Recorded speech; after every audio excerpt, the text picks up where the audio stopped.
मैं Dharmendra Kumar BR school कोसना की online classes में आप सभी का स्वागत करता हूं, हार्दिक अभिनंदन करता हूं। हमारा जो पार्ट था, जो यूनिट थी हमारी वाटर की, वो कुछ बाकी रह गई थी। आज हम उसे पूरा कर लेते हैं। Water is the basis of life. जो जल है वो जीवन का आधार है।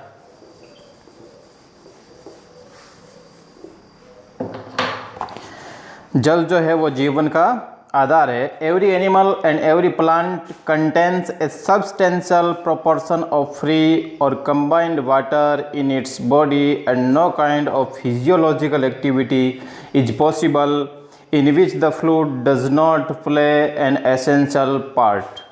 जल सभी प्रकार के जीवन का जो आधारभूत तत्व है और सभी प्राणियों में और लगभग प्रत्येक प्रकार के पौधे में इस जल की प्रचुर मात्रा पाई जाती है, या तो संयुक्त रूप में या स्वतंत्र रूप में।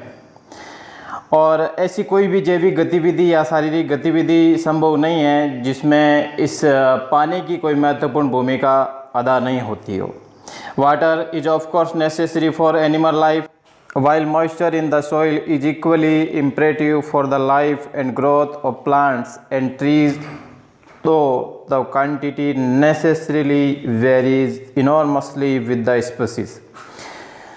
जो जल है वो निसंदेह जो प्राणी जो जीवन है उनके लिए आवश्यक है, जबकि जो मिट्टी के लिए भी उतना ही आवश्यक है, क्योंकि मिट्टी में जो नमी है, जो आर्द्रता है, वो पौधों के ग्रोथ यानी उनके विकास के लिए उतनी ही आवश्यक है, इक्वली इम्परेटिव। जबकि जो हालांकि जो इन पेड़ पौधों की जो प्रजातियां हैं, उन प्रजातियों के हिसाब से जो उनकी जो पानी ग्रहण करने की जो क्षमता है उनमें थोड़ा वेरीज यानी बदलाव होता रहता है। यानी कुछ पौधे ऐसे हैं जिनको ज़्यादा पानी की आवश्यकता है और कुछ पौधे ऐसे हैं जो कम पानी में भी पनप जाते हैं, ग्रोथ कर लेते हैं। The conservation and utilization of water is thus fundamental for human welfare. और इस प्रकार ये जो यूटिलाइजेशन एंड कंजर्वेशन यानी संरक्षण और इस जल का जो उपयोग है वो ह्यूमन वेलफेयर यानी मानव कल्याण के लिए फंडामेंटल यानी आधारभूत है, आवश्यक है। Apart from artisan water the ultimate source in all cases is rain or snowfall. हालांकि जो कुएं हैं उनसे प्राप्त जल के अलावा जो सर्वोच्च जो सबसे जो अल्टीमेट सोर्स है, आखिरी जो स्रोत है वो वर्षा का, एक तो वो वर्षा है और दूसरा है बर्फबारी, snowfall. Much of Indian agriculture depends on seasonal rainfall. और भारत की जो अधिकांश जो कृषि है वो मौसमी सीजनल रेनफॉल यानी बारिश पर डिपेंड्स ऑन निर्भर करती है, आश्रित रहती है। And is therefore very sensitive to any failure or irregularity of the same. और इस देयरफॉर और इसीलिए जो वर्षा के होने या नहीं होने या अनियमित होने के प्रति ये जो है भारतीय जो कृषि है वो बहुत वेरी सेंसिटिव यानी बहुत अधिक संवेदनशील है। The problems of soil erosion and of inadequate और irregular rainfall are closely connected with each other. The problems of soil erosion यानी भूमि के कटाव की समस्या और वर्षा की जो अनियमित या अपर्याप्त जो मात्रा है वो नज़दीकी से क्लोजली यानी नज़दीकी से कनेक्टेड विथ ईच अदर यानी एक दूसरे के साथ जुड़ी हुई है, संबंधित है। It is clear that the adoption of techniques preventing soil erosion, ये बात बिल्कुल स्पष्ट है कि जो भूमि का कटाव रोकने वाली जो तकनीकें हैं उनको अडॉप्ट करना यानी अपनाना, काम में लेना, would also help to conserve and keep the water where it is wanted. वो भी जल का संरक्षण करने में और जल को पर्याप्त मात्रा में रखने में काफ़ी मदद करेंगे, वेयर इट इज़ वांटेड, जहाँ इनकी ज़रूरत है, आवश्यकता है। In other words, on and in the soil, and such techniques therefore serve a double purpose। और इस प्रकार भूमि के लिए और भूमि पर जल रखने में ये जो है तकनीकें हैं डबल पर्पज, इन दोहरे उद्देश्यों को सर्व करने वाली है, पूरा करने वाली है। It is evident however that in a country having only seasonal rainfall an immense quantity of rainwater must necessarily run off the ground। और इस प्रकार ये स्पष्ट है कि ऐसे देश में however that in a country having only seasonal rainfall, की ऐसे देश में जहाँ केवल जो कृषि है वो मौसमी वर्षा पर निर्भर होती है, तो जो पानी की जो अत्यधिक मात्रा है वो भूमि से बह जाती है। The collection and utilization of this water, और इस प्रकार ये जो बहने वाला जो पानी है इसका संग्रहण और इसका उपयोग therefore of vital importance, इसलिए अत्यधिक महत्व वाली बात है। Much of it flows down into the streams, इसका जो कुछ पानी है flows down into the streams, जलधाराओं में, छोटी छोटी जलधाराओं के रूप में बह जाता है, एंड रिवर्स, और नदियों में बह जाता है, and ultimately finds it way to the sea, और आखिरकार ये अपना रास्ता कहाँ जाकर ख़त्म करता है, आखिरकार कहाँ जाकर मिल जाता है, टू द सी यानी समुद्र में जाकर। Incredibly large quantities of the precious fluid are thus lost to the country, और इस प्रकार ये जो जल का जो बहाव है, जल का जो बहना अगर नहीं रोकते हैं तो किसी भी देश के द्वारा ये जो प्रीशियस फ्लड है, ये जो द्रव्य है, कीमती पदार्थ है, इस पदार्थ को हम अविश्वसनीय रूप से इसकी बड़ी मात्रा को खो देते हैं। The harnessing of our rivers, यानी अपनी जो नदियां हैं उनको काम में लेना, द वाटर ऑफ विच, जिनका पानी mostly runs to the waste, जिसका अधिकांश पानी व्यर्थ बह जाता है, is a great national problem, और ये एक बहुत बड़ी राष्ट्रीय समस्या है, विच मस्ट बी कंसिडर्ड, जिसके बारे में अवश्य सोचा जाना चाहिए, विचार करना चाहिए, and dealt with on national lines, और इस पर राष्ट्रीय स्तर पर विचार किया जाना चाहिए, इस समस्या से निपटना चाहिए। Vast areas of land which 8% are mere scrub jungles, which jungles could be turned into fertile and prosperous country by courageous and well-planned action. Vast areas of land which 8% are mere scrub jungles, और इस धरती के जो बड़े बड़े जो भूखंड है वो वर्तमान में केवल झाड़ झंकाड़ वाले छोटे छोटे जो जंगलों में इस भूमि का जो अधिकांश भाग व्यर्थ है, could be turned into fertile, उन्हें उपजाऊ बनाया जा सकता है, and prosperous country by courageous and well planner action, और कोई भी देश जो है, जो राष्ट्र है, वो समृद्ध बन सकता है इस प्रकार के साहसपूर्ण तकनीकों को और सुनियोजित कार्य को करके कोई भी देश है जो प्रॉस्परस यानी समृद्ध बन सकता है। Closely connected with the conservation of water supplies is the problem of afforestation. Closely connected with the conservation of water, और जल का जो संरक्षण है उससे नज़दीकी से जुड़े होने के कारण जो जलापूर्ति है, वो जलापूर्ति की जो समस्या है वो किसके कारण है, अफॉरेस्टेशन यानी जो वन नहीं है उनके कारण है। The systematic planting of suitable trees closely connected with the conservation of water supplies is the problem of afforestation, यानी वनारोपण की जो समस्या है वो जलापूर्ति की समस्या से नज़दीकी से उनके संरक्षण से जुड़ी हुई है। किनके संरक्षण से? जल के संरक्षण से।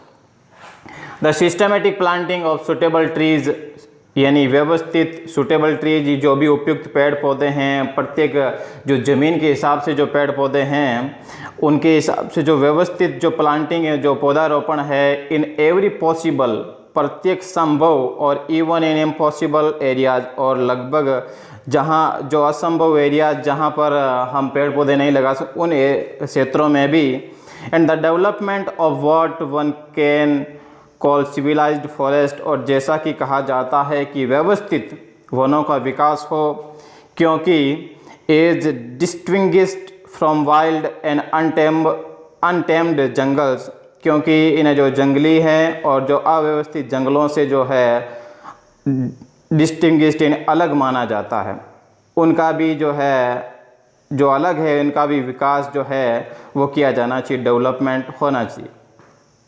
Is one of most urgent needs of India, और ये भारत की सर्वाधिक आवश्यकताओं वाली आवश्यकता है, ज़रूरत है, यानी जिसे इसको सर्वाधिक अत्यावश्यक ज़रूरत है ये।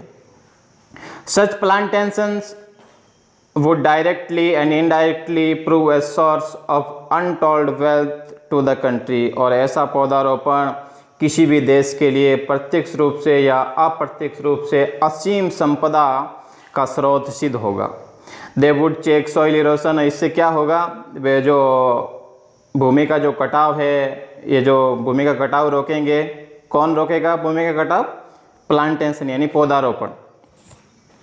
And conserve the rainfall of the country from flowing away to the waste, और जो वर्षा का जो पानी बह रहा है उसको व्यर्थ बहने से ये जो पेड़ पौधे हैं उनका जो शरण है, जो कटाव है वो रोकेंगे।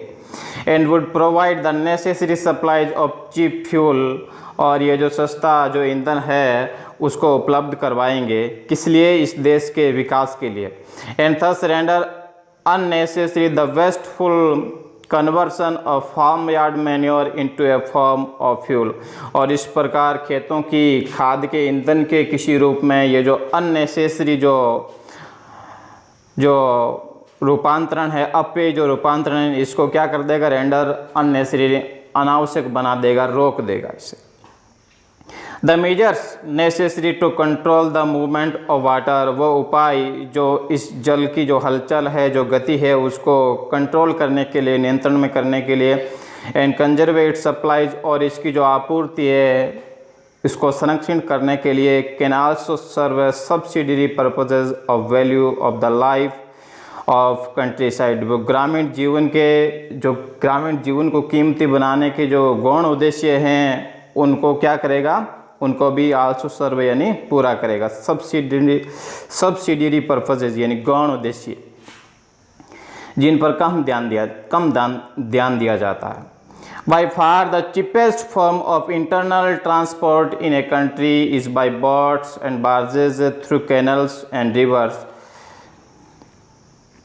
बाई फार द चीपेस्ट, अब तक जो आंतरिक परिवहन का जो सबसे सस्ता जो फॉर्म था, जो रूप था इन ए कंट्री, इस देश में, इस बाई बोट्स, वो नावों के माध्यम से और लंबी संकरी नौकाओं के माध्यम से रहा है।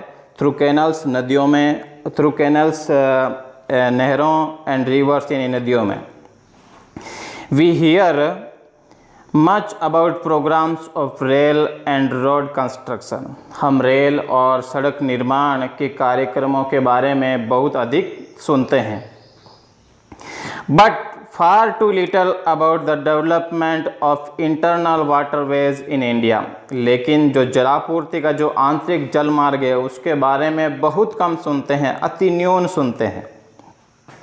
Then again, the harnessing of water supplies also makes possible the development of hydroelectric power। अतः पुनः जलापूर्ति का जो उपयोग है, जल विद्युत के विकास का जो अक्सर क्या करता है, उसको मैक्स पॉसिबल, संभव बनाता है। किसको? जल विद्युत के विकास को। किनका जो उपयोग है? जलापूर्ति का जो उपयोग है, जल विद्युत के विकास को क्या कर देता है? अक्सर संभव बना देता। The availability of electric power would make a tremendous difference to the life of the countryside and enable the rural economy to be improved in various directions। The availability of electric power, और विद्युत ऊर्जा की उपलब्धता, would make a tremendous difference, अत्यधिक, बहुत अधिक अंतर ला देगी। किस लिए? किसमें? To the life of the country side, यानी ग्रामीण जीवन, ग्रामीण क्षेत्र का जो जीवन है उसमें बहुत अधिक उन्नति कर देगा, अंतर ला देगा। किसकी उपलब्धता? जल विद्युत की उपलब्धता से उनके जो जीवन स्तर है, उनका जीवन स्तर ऊपर उठेगा। And enable the rural economy to be improved in various directions, और इससे क्या होगा? जो ग्रामीण जो अर्थव्यवस्था है वो कई क्षेत्रों में प्रगति करेगी, विभिन्न दिशाओं में सुधरने में। जो ग्रामीण इकोनॉमी है, रूरल इकोनॉमी है, उसको डेवलप करने में ये क्या कर देगा? सुधरने में सक्षम बनाएगा। To be improved in various directions. In particular it would enable underground water to be tapped to a greater extent than at present and thus help to overcome the difficulties arising from irregularity or inadequacy of other sources of supply. और इस प्रकार it would enable underground water, और इस प्रकार ये जो भूमिगत जल को वर्तमान क्षमता से अधिक बाहर निकालने में सक्षम बना देगा, जिस क्षमता से जो वर्तमान में जो निकलने वाला जल है उस क्षमता से अधिक क्षमता से बाहर निकालने में हमें क्या करेगा, ये इनेबल यानी सक्षम बनाएगा। And thus help to overcome, और इस प्रकार विजय पाने में, नियंत्रण पाने में मदद करेगा द डिफ़िकल्टीज, उन कठिनाइयों पर विजय पाने में मदद करेगा अराइजिंग फ्रॉम इरेगुलरिटी और inadequacy of other sources of supply, और जो आपूर्ति के जो अन्य साधन हैं उनकी अपर्याप्तता या अनियमितता की वजह से अनियमितता की वजह से उत्पन्न होने वाली जो डिफ़िकल्टीज़ है, जो कठिनाइयाँ हैं, जो परेशानियाँ हैं, उन परेशानियों से विजय पाने में, पार पाने में ये जो है हाइड्रो इलेक्ट्रिक पावर है वो हमें क्या करेगा, मदद करेगा। In one sense water is the commonest of liquids, in another sense, in one sense water is the commonest of liquids, एक अर्थ में जो जल है वो सभी द्रव्य में सर्वसाधारण द्रव्य है। इन अनदर सेंस, जबकि दूसरे अर्थों में, it is the most uncommon of liquids with amazing properties, जबकि दूसरे अर्थों में ये असाधारण गुणों वाला, आश्चर्यजनक गुणों वाला जो असाधारण द्रव्य है, which are responsible for its unique power of maintaining animal and plant life, जो अपने असाधारण गुणों के कारण उत्तरदायी है किसके लिए, अपनी यूनिक पावर, एकमात्र शक्ति के लिए, अनोखी शक्ति के लिए। और अनोखी शक्ति क्या है कि ये जो पानी है वो एनिमल लाइफ और प्लांट लाइफ को मेंटेन करने में, कायम रखने में, उनको बनाए रखने में जो उत्तरदायी है, रेस्पॉन्सिबल है। इसलिए जो इसकी जो अमेजिंग प्रॉपर्टीज़ है यानी आश्चर्यजनक गुण हैं, The investigation of the nature and properties of water is therefore highest scientific interest and is far from being an exhaustive field of research. The investigation of nature and properties of water, जल के गुणों का और प्रकृति का जो नज़दीकी से परीक्षण इस प्रकार क्या है, उच्चतम वैज्ञानिक रुचि का विषय है। And is far from being an exhausted field of research, यानी और इसमें अभी भी जो रिसर्च है, जो अनुसंधान है वो किया जाना बाकी है। ऐसा नहीं है कि अभी जो रिसर्च है वो एग्जॉस्ट हो गए हैं यानी समाप्त हो गया है, पूरा हो गया।